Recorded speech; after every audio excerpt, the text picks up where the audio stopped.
Yes, it is Paul Hawksbee Alex Brooker here on talkSPORT. And Alex told us earlier on he'd happened upon a Carlos Baleba crowdfunder page. Manchester United fans are trying to raise 120 million to buy the Brighton midfielder, and they're asking for donations. What are we up to? We're still stuck at 193 quid. Sadly, things have stagnated. But I was just looking through some of the bids that people, like some of the donations. Someone donated 20 quid. Which I know, obviously, in the grand... But it's like, it's just 20 quid to something that's going to go nowhere. Yeah, I know. I mean, maybe it's just a statement. Somebody wants something to happen, they think, by putting their 20 quid in, it'll make it happen. Yeah.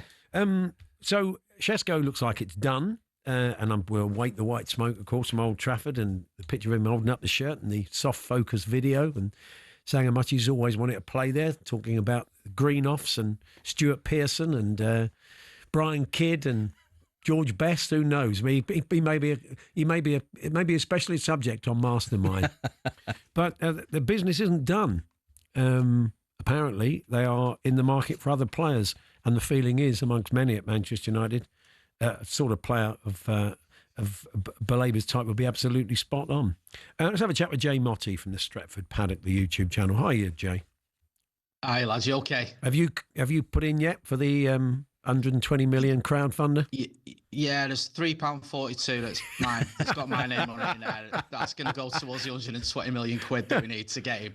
So fingers crossed it'll happen this week. Fingers crossed. Do you think Jim Ratcliffe will want whatever they raise in the end? I'm sure he's not going to let that money go to waste, is he? Yeah. Listen, he likes to save a few quid here and there, doesn't he? He'll probably have that. If you let him know about it, I'm sure he will. So, normally when we've been speaking to you recently, Jay, it's been all doom and gloom. But, I mean, how are you feeling about life currently with the business they've done and the business they're threatening to do? Yeah, it's a bit weird because usually I'm coming on here and I'm trying to either sort of cheer myself up or defend what's going on or just moaning. But at the minute, United are acting like a pretty competent football club. I mean, you look at the issues we had last season, and we had a lot of them, but a big part of it was the lack of goals. 44 Premier League goals is nowhere near good enough. And we've gone out and we brought, obviously, Mateus Cunha, you've brought Brian and Bumo, who've both got Premier League pedigree. I think they've scored 36 Premier League goals between them last season. And then you go out as well and buy, or it looks like you're on the verge of buying Benjamin Sesko as one of the most sought-after strikers in the world. I mean, it makes a lot of sense. And that whole front three has now been revitalised. And you feel like, this is a club that has an idea of what they need to do and are actually doing it. Plus, you've got the rumours of Carlos Baleba as well, that looks like there's something in that. At least the club are trying to see if they can get a deal with Brighton. I mean, if we got him in as well, that'd be a pretty impressive transfer window. And we know we needed one. Let's be honest. We knew that Manchester United, we couldn't go into this summer and just bring in one or two players after the disastrous season we had last time, finishing 15th and losing a cup final to Spurs. We had to go big this summer. There was sort of one that maybe we haven't got the money to spend, but so far it's been pretty good. I mean, £120 million of it, and I don't know what figures are being discussed. I think Brighton at the moment aren't prepared to discuss figures, but I think it was 30 million, including add-on, 30 million euros. So you're talking about, 25 million pound they sign him for. We know they've got incredible history of making a huge profit on players. But and what sort of figures are they talking about? Is that what's been quoted so far?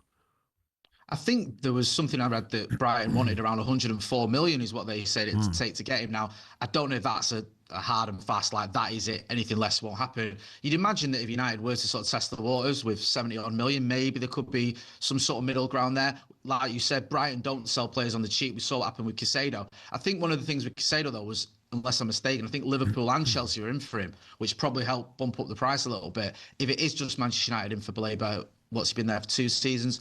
They paid 20 odd million for him. Maybe if you could sort of look at it from Brighton point of view, if they were to triple their money or get £50 million profit, they might go for that. But it's not going to be easy to get a player of that calibre from a club who probably don't need to sell him and probably don't want to sell him. I mean, Joe, there's been a lot of talk about Manchester United's finances, and Jim Ratcliffe himself has kind of been very honest, saying that, they were close to going out of business and things like that, and broke's been a word that's been bandied around. Has the spending this summer surprised you? It has a little bit, because I saw the interviews that he gave where like you said, he said that basically the club was on the verge of bankruptcy, the way he made it sound, and we were still paying off the deals for the likes of Rasmus Højlund and Andre Onana. So everything he said in those interviews made you think we might need to temper expectations a little bit here this summer. I always felt like the Cunha deal was going to get done. I felt like that the sort of rumours around that were going on for months, and you thought that had been arranged, so we knew we could get him. Then there was question marks: could we get another big signing in Brown and Mbeumo? We'll get that one done. But the Sesko one in particular surprised me, and the fact that we're now getting linked with other players when, as you mentioned, it seemed that United would have to maybe go into the free transfer market or look for loan deals or something. So the business we've done has massively surprised me. Yeah, it looks like he's either lied or he's found money down the back of the sofa somewhere, or maybe it's one of those crowdfunding pages you've been talking about. The midfield position is interesting. Whether they get Baleba or not, you do feel there's an issue there. That defence does need some protection. I mean, you can't base anything on pre-season, especially after you've lost 4-0 to Bayern Munich like we did. It means nothing. So, but Ugarte didn't look great in a couple of those games, and you kind of feel they need somebody there. What's the situation with Mainoo at the moment? Is he sort of someone that Manchester United fans trust or not? I mean, I love Mainoo. I think he's been a breath of fresh air since he came into the club. And you have to remember, he's still only, 20 years old? He's still a young lad. To play in the midfield for Manchester United at the age of 18, I think he was when he made his debut. And I think the problem with Mainoo is that first season was so impressive. Sort of winning the FA Cup, man of the match in the FA Cup final, getting into the England squad and going all the way to the Euros final. It sort of set the bar very high, and people almost forgot he's still a young lad learning his craft. Obviously had a few injuries last season. One of the issues is about legs, like you've spoken about in the past. You look at someone like Mainoo, and I think he's a good midfielder. He probably needs someone alongside him who's a little bit more energetic and dynamic in terms of getting up and down the pitch and has a little bit more pace than he has. The other issue is Man Utd that guy?